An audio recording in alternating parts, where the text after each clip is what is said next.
sebentar. Baik, terima kasih atas kesempatannya hadir bersama kita Bapak Profesor Dr. Bansu Irianto Ansari, MPD. Beliau merupakan rektor dari Universitas Jabal Ghofur Uniga. Nah, kali ini kita akan membahas mengenai proses perkuliahan di Uniga di mana masa pandemi sudah mulai mereda. Tapi Prof, sebelumnya kita mau tahu dulu nih sejarah singkat dari Universitas Jabal Ghofur. Silakan.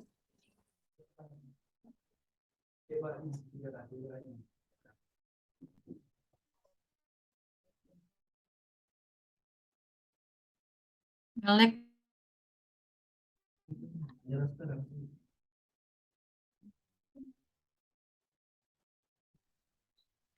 Halo, apakah terdengar suara saya, Prof? Udah, tadi agak terhenti sedikit sebentar ya. Baik, silahkan.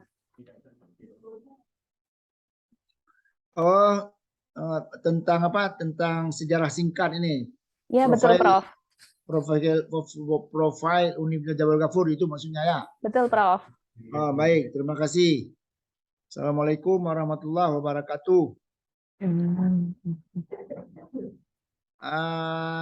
Ini maaf, ini dengan Ibu siapa ini? Dengan Erna, Prof. Oh, Ibu Erna ya. Terima kasih Ibu Erna sudah sudah mempercayakan Universitas Jabal Ghafur sebagai tempat diwawancarai tentang profil kami dan tentang perkuliahan kami untuk semester ganjil yang akan datang. Baik, terima kasih. Secara singkat saja ini ya Ibu Erna ya. Jadi Universitas Jabal Ghafur itu didirikan memang sudah lama ini, termasuk salah satu universitas yang tertua di Aceh, yaitu yang resminya menjadi universitas itu pada tahun 1985. Nah, sebelumnya masih sekolah tinggi ilmu pendidikan. Nah, jadi pada tahun 1985 kita sudah resmi menjadi Universitas Jabal Ghafur. Sekarang kita mempunyai 20 program studi ini Bu Erna dengan 6 fakultas. Kemudian kita sekarang memiliki lebih kurang 135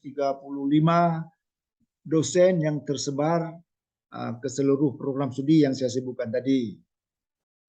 Dan kita memiliki mahasiswa itu yang terdata pada pangkalan data Dikti itu sekitar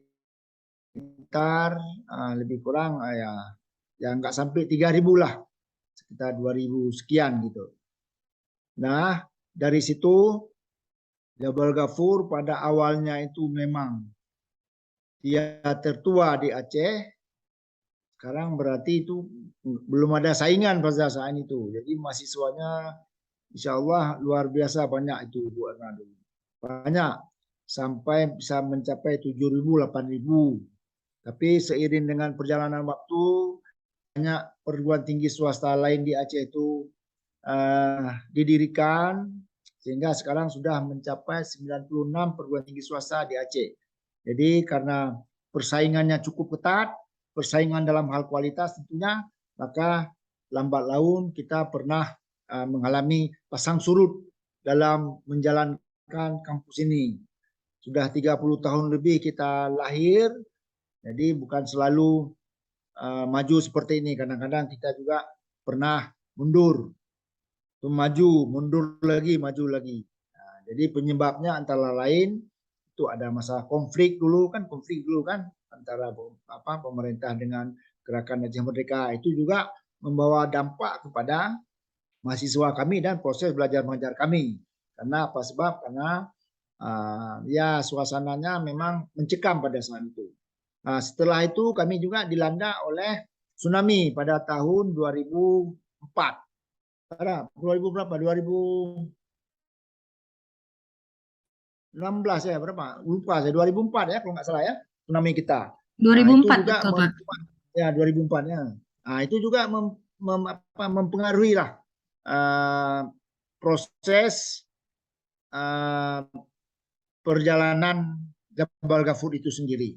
Sehingga sekarang 2 tahun terakhir kan kita juga dilanda oleh wabah yang namanya COVID-19 itu selama 2 tahun. Itu juga membawa dampak yang cukup yang cukup signifikan terhadap perkembangan perguruan tinggi swasta yang ada di Aceh dan khususnya di Jabal Ghafur. Artinya apa? Artinya dari segala aspek, dari segala segi kita mengalami kemunduran, aspek dosennya, aspek mahasiswanya, dan finansialnya tentu. Nah, itulah yang bisa kami sebutkan. Kemudian sekarang kami sedikit demi sedikit boleh kita katakan ya merangkaklah dalam tanda petik itu untuk memajukan kampus ini. Setelah pandemi berakhir, bukan berakhir ya, tapi sudah tidak seperti dulu lagi. Ada keterbatasan. Sekarang insya Allah kita sudah bisa leluasa untuk bergerak, namun kita anjurkan kepada dosen dan semua karyawan itu tetap waspada. COVID itu masih ada, belum habis di tengah-tengah kita. Oleh sebab itu, sekarang setelah COVID itu agak mereda, lebih kurang 6 bulan yang lalu, kita sudah mulai sedikit demi sedikit untuk membangun kampus ini, untuk menuju kampus yang kita inginkan bersama. Demikian Bu Erna yang bisa saya sampaikan. Baik, Prof, mungkin bisa disebutkan juga keunggulan dari Uniga itu seperti apa? Karena kan tadi sudah bermunculan nih banyak perguruan tinggi swasta juga di Aceh yang lainnya. Nah, mungkin keunggulannya seperti apa, Prof? Ya, baik, terima kasih. Tentu setiap PTS itu ada apa? Ada karakteristiknya, ada ciri khas. Nah,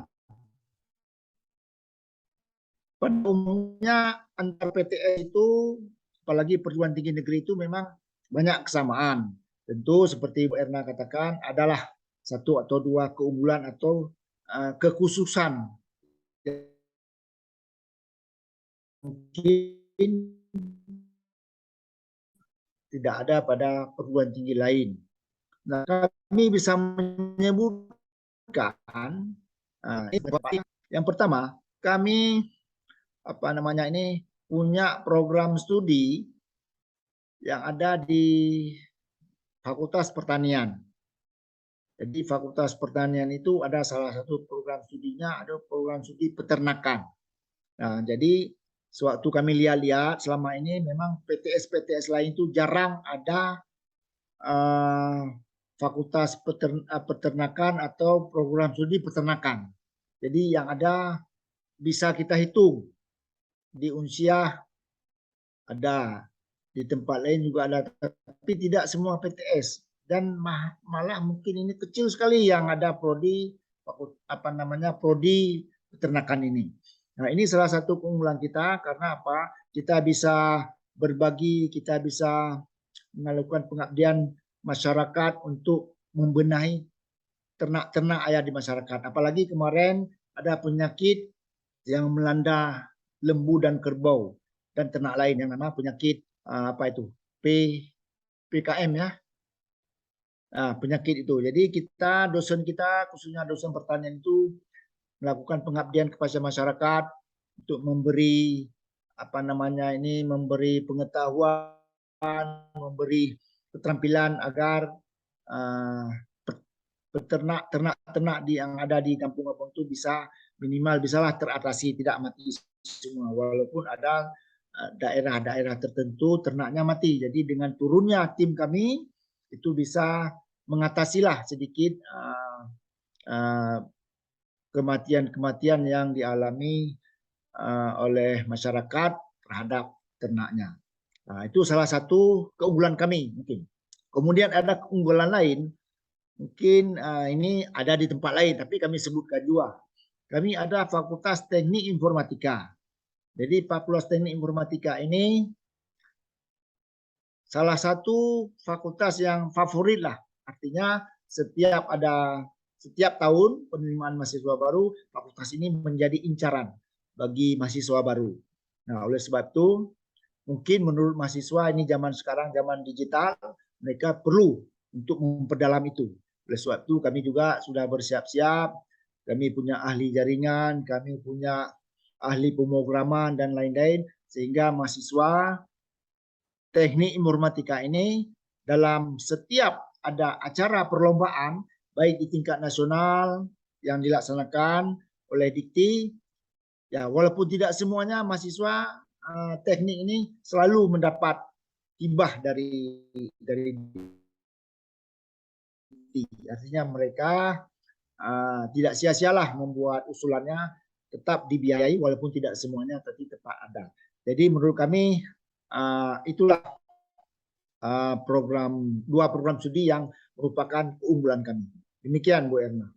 Ya, berarti memang ada 2 program studi ya Pak, Prof, yang memiliki keunggulan di Uniga ini Pak. Ya. Nah Pak, terkait dengan proses perkuliahan Pak, tadi kan sudah disebutkan juga pandemi sudah mulai mereda gitu. Nah, apakah sudah menerapkan 100% offline atau masih ada hybrid Pak? Ya, insya Allah sewaktu pertama sekali kita dilanda pandemi 2 tahun yang lalu, kita sudah menerapkan kuliah secara online, daring. Kita terapkan seperti itu, kita informasikan, kita beri pengumuman seperti itu. Tapi namun ada kalanya dosen-dosen memang tanpa sepengetahuan kami mereka melakukan offline dengan mahasiswa. Apa sebab itu? Karena mereka mengatakan bahwa mahasiswa cuma 10 orang, ngapain kita daring. Nah, jadi ada juga seperti itu. Tapi setelah insya Allah ini setelah pandemi sudah mereda, kita sudah membuat pelatihan-pelatihan kepada dosen untuk kita menggunakan hybrid learning, blended learning ini. Artinya mereka itu bisa kuliah secara tatap muka dan juga boleh secara online dengan menggunakan Zoom, Classroom, dan sebagainya. Jadi itu sudah kita informasikan, sudah kita keluarkan surat edaran.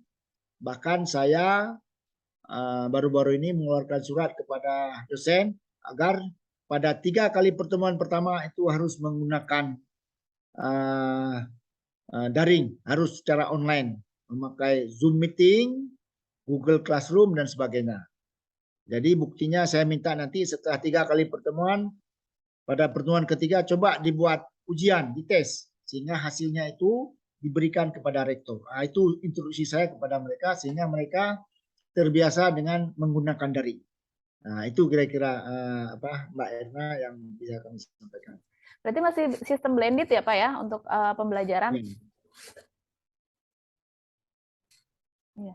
Nah, terkait dengan jumlah mahasiswa baru Pak, Prof, untuk di Uniga sendiri di tahun ajaran baru ini berapa jumlahnya Prof?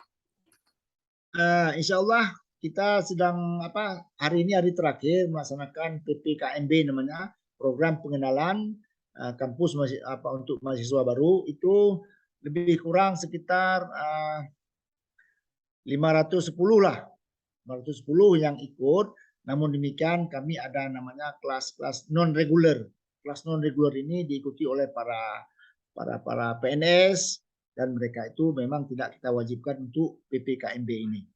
Nah, seperti itu Mbak Ena. Jadi total dengan PNS dan reguler ada berapa Prof untuk jumlah mahasiswa baru? Sekitar ada 600 lah insya Allah ya. Cukup banyak ya Prof ya? Iya itu ya insya Allah ya, kita tetap bersyukur kalau kita bandingkan dengan PTS lain yang sudah maju, memang kita agak kurang. Baik.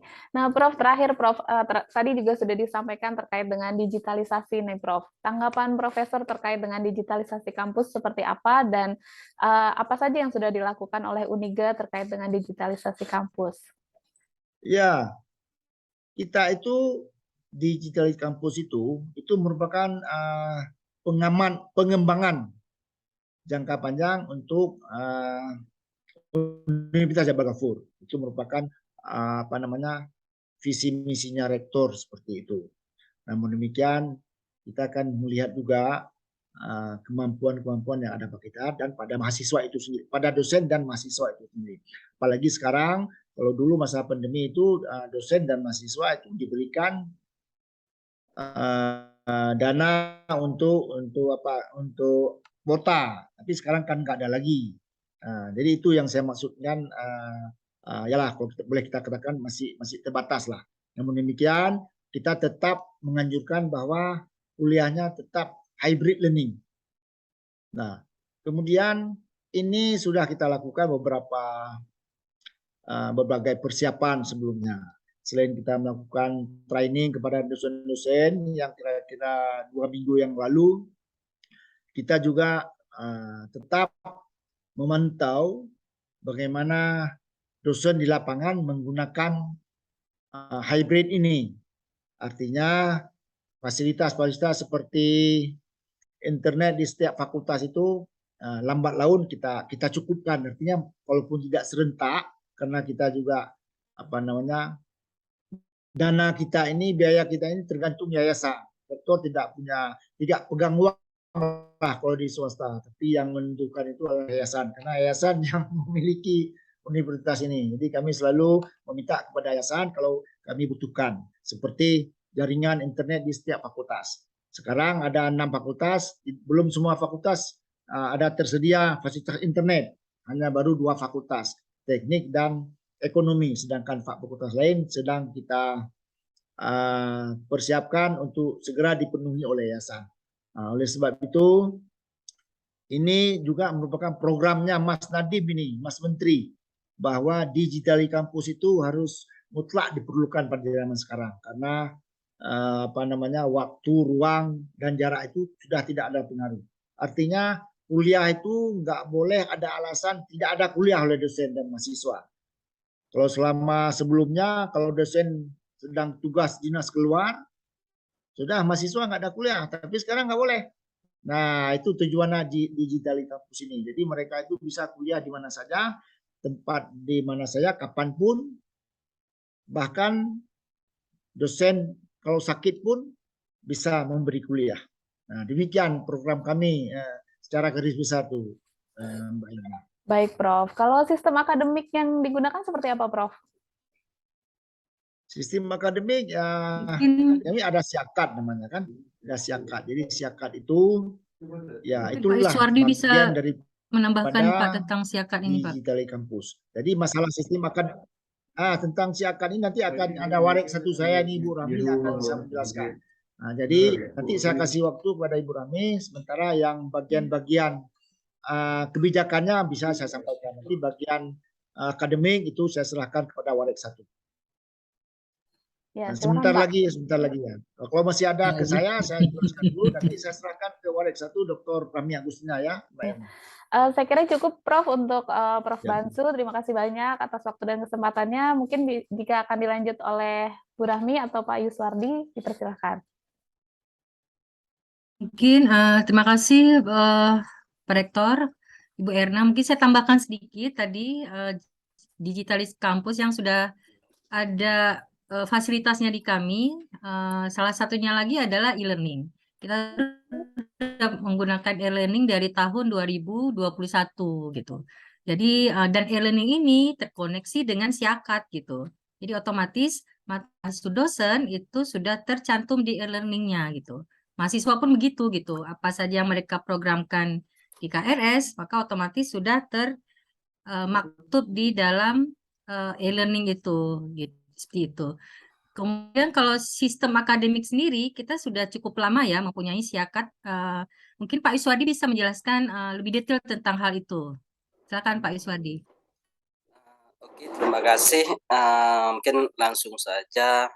Jadi Bu Erna, mungkin untuk Sevima sendiri, mungkin untuk komunikasi selama ini saya rasa sudah ada beberapa kali mungkin yang ditawarkan oleh Sevima, bahwa Sevima juga ada dari list Rohmawati kalau nggak salah, dari siapa lagi ini yang menawarkan bahwa web service siakat ini kan udah beberapa kali mungkin ada yang dalam kondisi menanyakan sistem apa saja, mungkin ini udah sekian kali mungkin ya.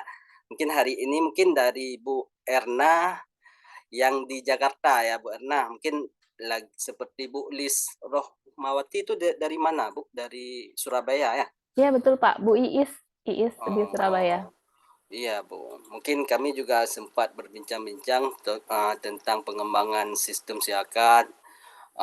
Jadi mungkin lebih menawarkan langsung mungkin kalau ini mungkin dengan Bu Erna juga saya bingung juga ini mau wawancara. Jadi yang diwawancarakan mungkin atau ada hal yang mau ditawarkan tuh mungkin yang kurang jelas ya.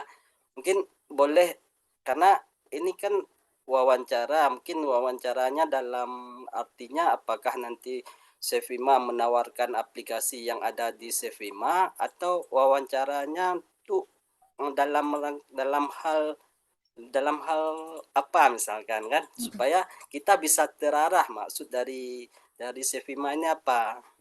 Kalau dari pihak saya Pak, ini kami hanya sekedar membantu publikasi terkait dengan Uniga gitu dan perguruan tinggi lainnya yang ada di seluruh Indonesia juga beberapa sudah kami wawancara. Nanti hasil wawancara ini kami publikasi di kumparan.com Pak gitu. Oh ya, oke. Ya. Ya, oke, terima kasih mungkin karena kan untuk Jaba Gafur mungkin juga pernah saya ngobrol-ngobrol sama Lisma Rawat atau entahlah dah lupa namanya ada dua pernah ditelepon langsung, pernah diwawancarai melalui Zoom mungkin ya. Jadi mungkin tentang menanyakan juga tentang kondisi siakat bahwa kami dari sebelumnya memang sudah ada siakat sendiri dan juga kita dalam pelaporan PDDikti juga punya pelaporannya sendiri. Jadi dan juga untuk e-learningnya juga kita sudah ada e-learningnya sendiri dan website kita juga banyak yang kita kembangkan sendiri. Artinya kita hari ini bahwa punya tim IT sendiri dan punya server sendiri dan terus mengembangkan dalam hal perkembangan IT. Jadi karena kita punya tim IT, apa yang dibutuhkan di lapangan itu kita sesuaikan dengan kondisi di lapangan. Jadi kadangkala karena mengingat kami bahwa ini salah satu kampus swasta yang ada di daerah, ada hal-hal mungkin yang harus kita kembangkan berdasarkan kondisi daerah. Jadi kita di sini untuk memajukan pendidikan di daerah itu kita harus melihat kondisi dan kemampuan mahasiswa yang ada di daerah. Jadi dalam hal ini kita terus mengembangkan aplikasi-aplikasi yang dibutuhkan oleh si mahasiswanya. Jadi artinya dalam hal ini kita sudah siap untuk berbicara tentang IT, Pak. Oke, mungkin itu yang bisa saya sampaikan ke Bu Erna. Baik, terima kasih banyak atas waktunya Prof. Bansu, Bu Rahmi, dan Pak Yuswardi. Nanti hasil wawancara ini akan kami tampilkan di Kumparan dan akan kami kirimkan linknya kepada Prof. Bansu mungkin karena saya hanya memiliki nomornya Prof. Bansu gitu. Terima kasih atas waktu dan kesempatannya. Sama-sama, Saya Bu Erna. akhiri ya. Assalamualaikum Sama-sama, Bu. warahmatullahi wabarakatuh. Waalaikumsalam Salam warahmatullahi wabarakatuh. Oh, kan.